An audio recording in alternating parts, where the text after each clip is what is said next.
그 찰스 디킨스라고 하는 영국 소설가가 있어요. 유명한 19세기 영국 소설가인 찰스 디킨스가 쓴 두 도시 이야기, A Tale of Two Cities. 이 프랑스 파리와 영국 런던을 중심으로 해서 세 명의 주된 인물을 중심으로 해서 이 이야기를 전개해 갑니다.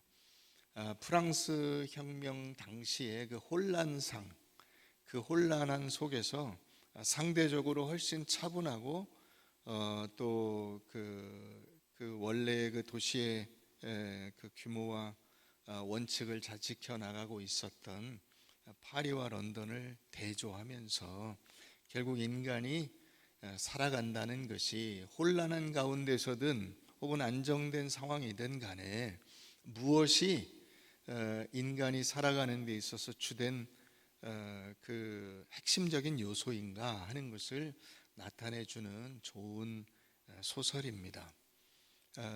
특히 우리 중고등부 학생들은 꼭 읽어 보시기를 바랍니다. 여기 나오는 주된 인물들이 누구냐면 그 찰스 다네이라고 하는 프랑스 사람하고, 그 다음에 시드니 카튼이라고 하는 영국 사람하고, 그 다음에 루시 마네트라고 하는 이 여자가 세 명이 주된 인물인데, 이게 이제 이렇게 얘기하면 여러분들이 사실 외국 사람 이름이 좀 마음에 와닿질 않죠, 그죠? 그래서 이름을 한국 이름으로 그냥 이름만 실제 인물하고는 상관없이 바꿔보자고요. 그래서 뭐 예를 들어서 표승엽과 임주환과 또 누구 할까요? 조예서와 이렇게 이름을 바꿔보자고. 그러면 와닿죠, 그죠? 이름이 딱 이게 귀에 박혀요. 프랑스에 있던 귀족 출신 이 표승엽이 그 프랑스 혁명의 혼란함을 도저히 견딜 수 없어요. 이게 사회가 완전히 그냥 뭐 거꾸로 돼버리는, 그래서 너무나 혼란스럽고 혼돈된 그 도시를 벗어나서 난 여기서 도저히 못 살겠다. 그래서 영국으로 이제 이주를 하게 됩니다. 그러는 와중에 이 조예서라고 하는 여자를 만나요. 그리고 예서 왔어? 그냥 참고만 하세요. 이름이 그렇다고. 조예서가 세상에 한 명은 아닐 거 아니야, 그지? 또 있을 거 아니야. 표승엽도 뭐 세상에 한 명은 아니고 또 있을 거 아니야, 그죠? 그러니까 그렇다고 치자고요. 자, 그런데 프랑스에 그 원래 살고 있던 술 좋아하고 그저 방탕하게 살던 임주환이라는 변호사도 있어요. 어디 여기 저 분당 어디에 있는 임주환하고는 다른 임주환이에요. 근데 임주환도 조예서를 사랑했는데 조예서는 표승엽을 좋아했어. 그래서 둘이 결혼을 하게 되고, 임주환은 그 표승엽하고도 친구고 또 조예서하고도 친구인데 이 두 사람을 위해서 자기는 모든 것을 다 주고 싶은 마음이 있어요. 자기가 여태까지 헛되게 살아왔는데 이 누군가를 위해서 내 인생을 아낌없이 줄 수 있다면 그것은 참으로 아름다운 일이 아니겠는가 하는 생각이 든 거예요. 근데 그러는 와중에 이 표승엽이 자기 원래 살던 그 파리에서 혁명이 일어나서 막 모든 게 정말 혼란스러운 그런 상황에 자기 밑에 있던 하인이 잡혀가 가지고 누명을 쓰고 죽게 된 거예요. 그래서 그 소식을 듣고 걔를 구해야 되겠다라고 생각하고 파리로 건너갔다가 역시 잡혀서 귀족 출신이라는 이유로 사형 판결을 받고 이제 얼마 안 있으면 죽게 돼요. 죽을 날만 기다리고 있는 거야. 사형 날짜가 정해졌어요. 그런데 그 소식을 듣고 그 아내였던 조예서가 이 마음이 무너지는 거야. 사랑하는 남편이 이제 그 파리에 갔다가 거기서 사형 판결을 받고 얼마 안 있으면 단두대의 이슬로 사라지게 된다는 거예요. 그러니 얼마나 자기가 구해낼 능력이 없어요. 그 소식을 듣고 허랑방탕하게 살던 이 임주환이 개과천선해서 나는 가서 내가 사랑했던 여인 그리고 내가 사랑한 친구 그 두 사람을 위해서 내 목숨을 바치겠다 생각하고 파리로 건너가서 거기서 잘 준비해가지고 그 표승엽을 탈옥을 시켜요. 그리고 대신 자기가 표승엽의 옷을 입고 얼굴이 닮았대요, 두 사람이. 근데 표승엽의 옷을 입고 표승엽 대신 사형을 당하기로 한 거야. 그래서 단두대에서 목이 잘려서 죽게 됩니다. 나중에 표승엽이 그 수면제를 먹여가지고 시체처럼 해서 빼냈는데 정신을 차려보니까 자기는 감옥 밖으로 나와 있고 자기 친구는 자기 대신 사형을 당해서 죽었다는 거야. 자기 이름으로 표승엽이 사형을 당한 것처럼 해서 자기 친구가 그 자리를 대신해서 죽었다는 거예요.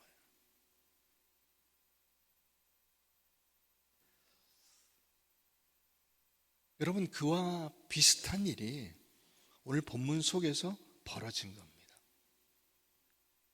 빌라도가 예수님을 사실 신문을 해보니까 예수님에게서 사형을 내릴 만한 아무런 근거가 없어요.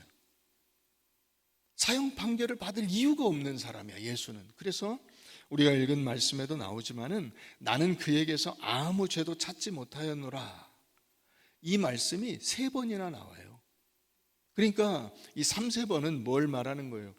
빌라도는 마음에 확실히 알고 있는 거야. 예수는 죽을 죄인이 아니다 라는 걸 알고 있어요. 그래서 살려주고 싶은데 그 군중들이 난리가 난 거예요.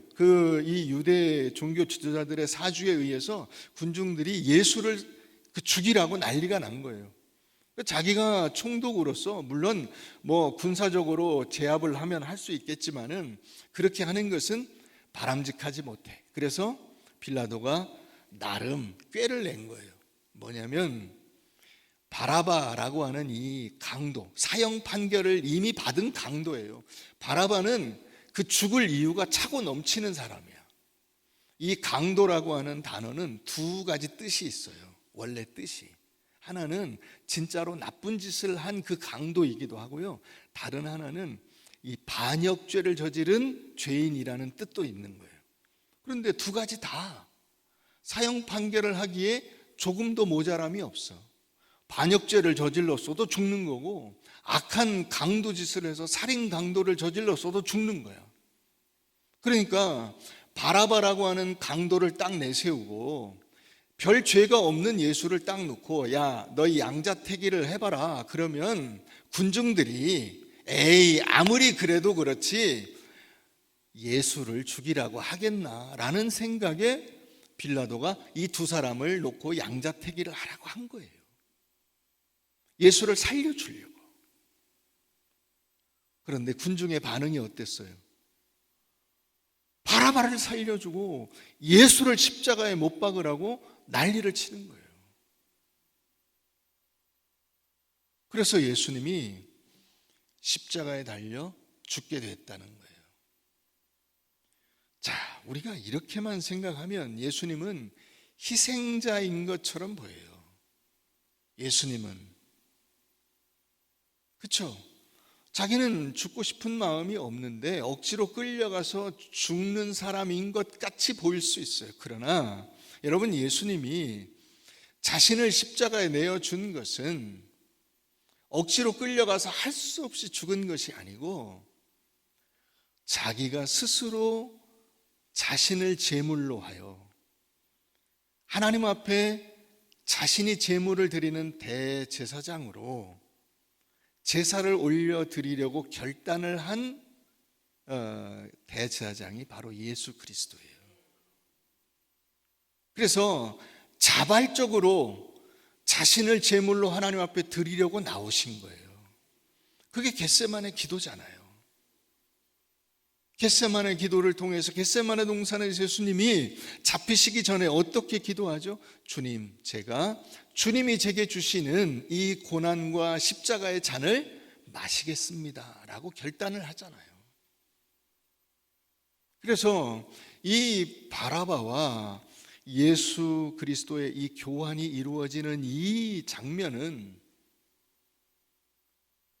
우리가 예수님의 그 은혜를 생각하는 이 복음의 핵심이면서 동시에 그것은 예수님이 수동적 피해자로서 당하신 고난과 죽음이 아니고 능동적 자발적 대제사장으로서 하나님 앞에서 자신을 하나님 앞에 드린 진정한 영적 제사를 드리는 귀한 은혜의 모습이라고 우리가 이해해야 하는 것입니다. 이것이 기독교가 말하는 복음의 핵심이에요. 십자가의 본질은 뭐냐면 원래 우리가 십자가에 달려야 하는데 우리가 십자가에 달려서 죽지 않고 그 자리에서 우리는 내려오게 하시고 예수님이 그 십자가의 자리에 올라가셔서 우리를 위해서 죽임을 당하셨다는 거예요. 아멘. 네. 아멘은 이런 때 하는 거예요. 우리 중고등부만 한번 아멘 합시다. 아멘. 소리가 너무 작지, 그죠? 네. 그리고 얼굴을 굳은 얼굴로 하면 안 돼. 왜냐하면 그 십자가에서 죽는 자리에서 내려왔잖아. 그러니까 감사하고 기쁜 마음으로 해야 돼. 자, 위에 그 현수막에 있는 오늘 말씀의 제목을 한번 읽어보세요. 시작. 이게 복음의 핵심이라고. 예수님의 십자가의 죽으심은 우리가 당할 죽음을 예수님이 대신 당하신 거예요. 교환이라고. 우리가 그 자리에서 내려오게 하시고 예수님께서 그 십자가에 올라가셔서 스스로 온 몸을 우리를 위해서 내어주신 그 사랑과 은혜를 주님 앞에 우리가 기쁨으로 감사하며 그 은혜를 누리는 날이 바로 오늘 이 부활주일이에요. 믿으십니까? 그러니까 유월절 어린 양이신 예수 그리스도께서 죽어 마땅한 반역자 그리고 악한 강도 바라바의 결박을 푸시고 묵묵히 사형수의 자리로 들어가서 대신 죽임을 당하신 이 은혜를 우리가 오늘 되새길 수 있게 되는 것입니다. 감옥 문이 열리고 갑자기 밖으로 나오게 된 우리 바라바를 우리 한번 생각을 해보십시다. 바라바가 자기가 살기 위해서 할 수 있는 일이 있었어요? 한 일이 있었어요? 아무 일도 한 적이 없어요. 하다못해 반성문 한 자 쓴 적이 없어요. 자기는 이제 얼마 안 있으면 죽을 줄 알고 있었어요. 마치 여러분 그 아까 두 도시의 이야기에 있었던 그 표승여비와 같이 이제 내일 죽는구나 하는 그 밤에 친구가 들어와서 자기를 빼내고 자기 옷을 그 친구가 입고 사형장의 이슬로 사라져 버린 거예요. 그래서 자기는 그 다음부터 그 인생은 공짜 인생이죠.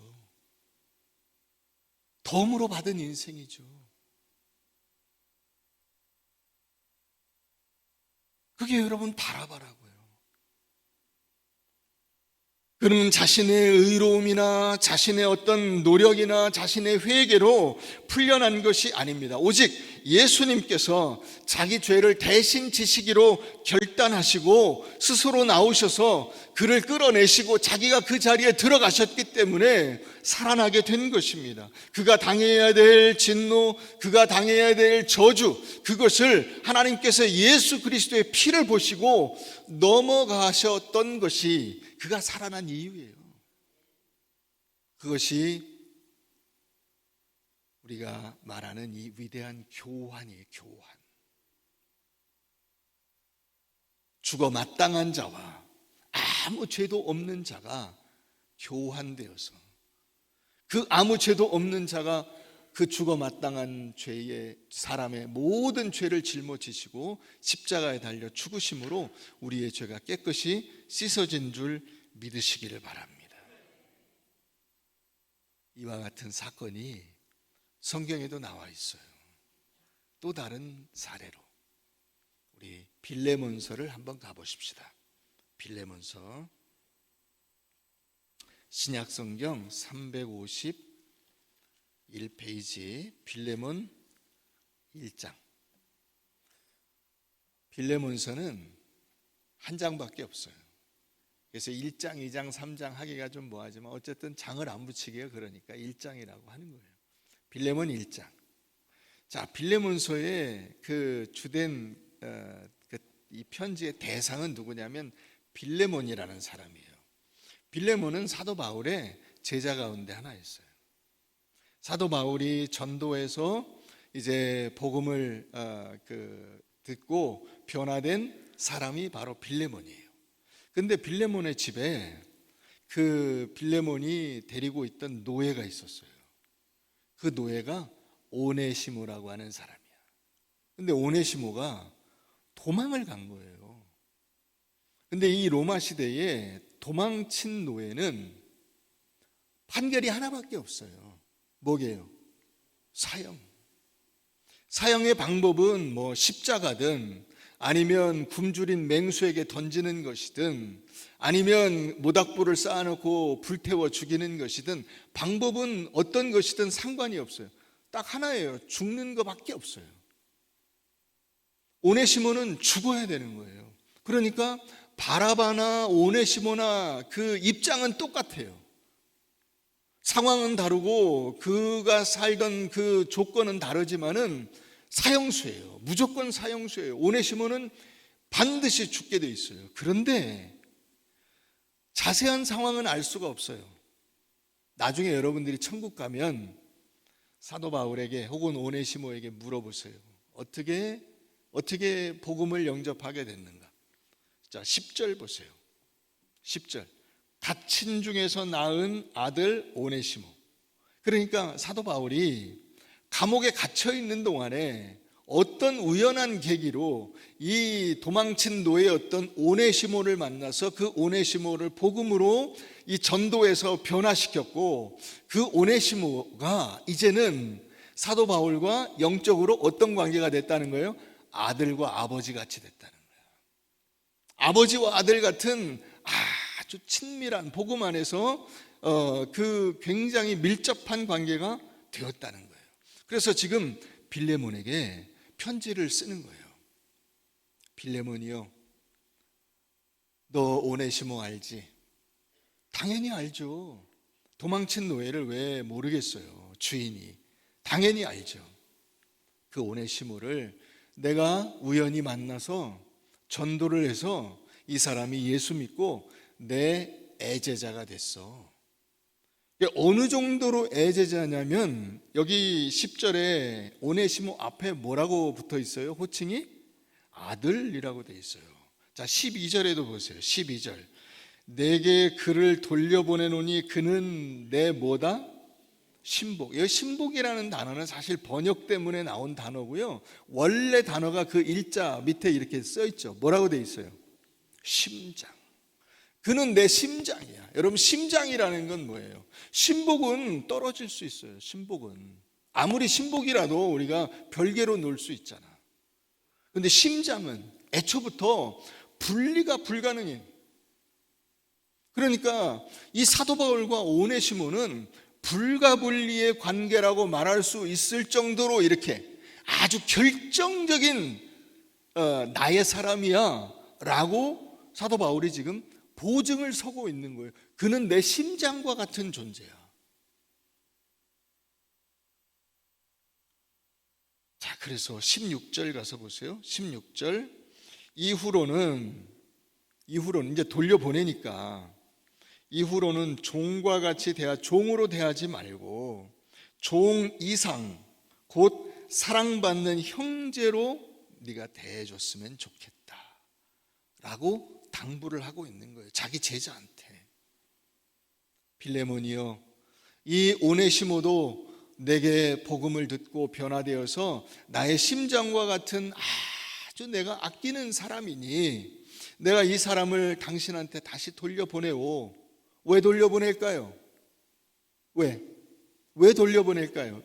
여러분, 오네시모를 뭐하러 빌레몬에게 다시 돌려보낼까요?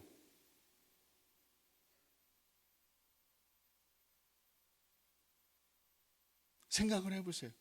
오네시모는 왜 다시 그 자리로 들어갈까요? 자기가 도망쳤던 그곳으로 왜 들어갈까?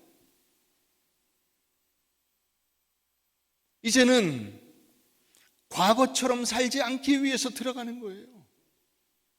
내가 예수를 믿고 복음으로 변화되어 하나님의 사람으로 내가 다시 새롭게 살려고 보니 내가 살았던 과거, 어떤 과거죠? 그가 그저 진짜 자기를 종으로 생각하고 뭐든지 안 했으면 좋겠는 거예요. 안 했으면. 주인이 아무 간섭도 안 했으면 좋겠고 나는 나하고 싶은 대로 했으면 좋겠는 거야. 그래서 도망을 친 거겠죠. 그런데 예수 믿고 보니까 다시 내가 복음 안에서 새 생명으로 살려고 결단하고 보니까 내가 지나온 그 나의 삶이 너무나 잘못되었다는 것을 알게 됐어요. 자기는 수동적으로 살았어요. 억지로 살았어요. 마지못해 살았어요. 자기 인생을 사는 그 모든 시간이 지옥과 같다고 생각을 했어요. 그런데 그게 아니라는 것을 알게 된 거야. 자기 인생이 그래서는 안 된다고 생각을 하게 된 거예요. 그래서 다시 제 발로 그 자리로 들어가는 거예요. 여러분, 이게 부활의 삶이에요. 부활의 삶은 우리가 단지 부활절에 예배드리고 계란 하나 까먹고 나가서 그 봄꽃 모종 전도하고 예수 믿으세요 하고 마는 게 아니에요. 내 삶의 자리로 다시 들어가서 거기서 여러분들이 과거에 살았던 삶과 다른 모습으로 사는 거예요. 다른 모습으로. 어떻게, 어떤 자세로? 우리 고린도전서 16장을 한번 가보십시다. 고린도전서 16장에 그 원리를 사도 바울이 우리에게 명확하게 가르쳐주고 있어요. 어떻게 살아야 되느냐.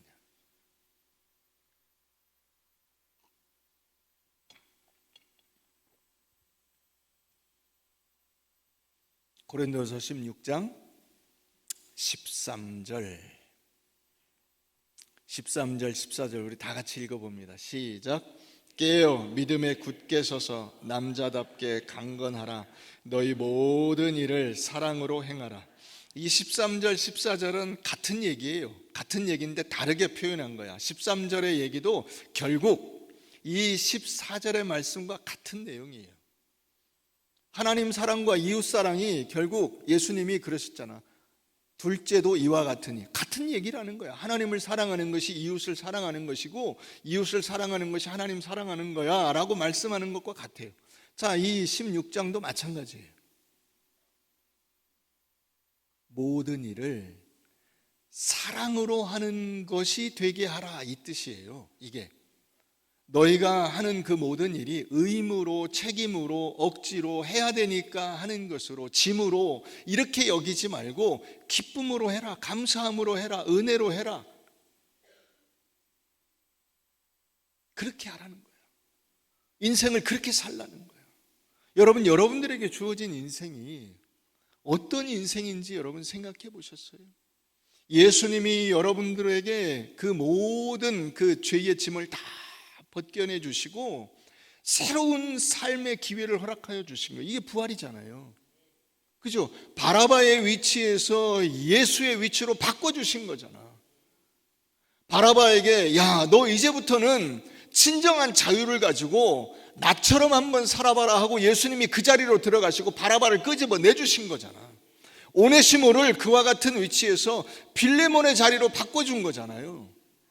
그래서 오네시모가 기꺼이 그 자리로 다시 들어간다고. 내가 과거에 종으로 살았지만은 이제부터는 내가 종처럼 종의 마인드로 살지 않고 내가 주인의 마인드로 살고 싶습니다 해서 제 발로 그 자리로 기어 들어간다고. 여러분, 이 깊은 뜻을 이해하시겠어요? 그게 무슨 말이냐면 바로 이 말이에요. 너희 모든 일을 사랑의 마음으로, 기꺼운 감사의 마음으로, 자랑스러운 마음으로, 즐거운 마음으로 감당하라는 거예요. 억지로 하는 것 같이 공부하지 마시고, 남에게 떠밀려가지고 할 수 없이 사는 사람 같이 살지 마시고, 즐겁게 사세요. 즐겁게가 단지 그냥 무슨 마약 맞듯이 아이고 하나도 안 즐거운데 그냥 이게 진통제 맞고 할 수 없이 합니다, 그 뜻이 아니라 여러분들의 모든 순간과 환경을 하나님께서 여러분들에게 주신 기회인 줄로 알고 그 순간을 기쁨으로 감당하라는 거예요. 남편을 대할 때, 아내를 대할 때, 자식을 대할 때, 부모를 대할 때, 친구를 대할 때, 목사를 대할 때, 성도를 대할 때, 우리 모두가 다 각자의 자리에서 예수를 제대로 못 믿는 사람들이 이 원리를 이해하지 못한 채 도망가는 거예요. 자신의 삶의 자리에서 도망가는 거예요. 교회도 안 다니고 직장도 안 다니고 공부도 안 하고 아무것도 안 하고 그게 여러분 무슨 의미가 있어요? 아무것도 안 한다는 것처럼 하나님 앞에 불순종이 없는 거예요. 기쁨으로 해야 돼. 사랑하는 일. 여러분, 사랑은 뭘 전제로 하고 있는지 아세요? 사랑과 세트인 단어가 있어요. 그게 뭐냐면 자유예요. 자유가 없으면 사랑이 아닌 거예요. 억지로 사랑하게 할 수 있어요? 그건 사랑이 아니죠. 그건 강요예요. 그건 고통입니다. 근데 내가 자유가 있는 상태에서 다른 사람을 사랑해야 그게 진짜 사랑이죠. 그래서 짝사랑도 사랑인 거예요. 자기가 자유롭게 사랑의 마음을 가지고 누군가를 향해서 모든 것을 불태워 살아갈 수 있는 그 삶의 자세가 바로 믿음의 자세라고. 너희 모든 일을 사랑으로 하라고 하잖아요. 사랑으로. 이게 여러분 바라바를 놓아주신 예수 그리스도의 은혜인 거예요. 바라바가 그 감옥에 갇혀서 억지로 너 죽을래 살래 이런 것이 아니고, 가서 이제부터 너 인생을 마음껏 너의 의지로 한번 살아봐라. 하나님이 여러분들에게 이 부활의 은혜를 베풀어 주신 줄 믿으시기 바랍니다.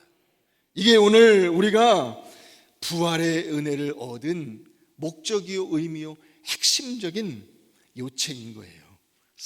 사망의 감옥에서 생명의 빛으로 나오게 하신 이 위대한 교환의 은혜를 기억하면서 이제는 여러분 자신을 내려놓으시고 참 아들이신 예수 그리스도의 부활을 붙들고 승리하는, 그리고 여러분들의 삶의 자리에서 모든 일을 사랑으로 감당하는 여러분들 되시기를 주님의 이름으로 축원합니다.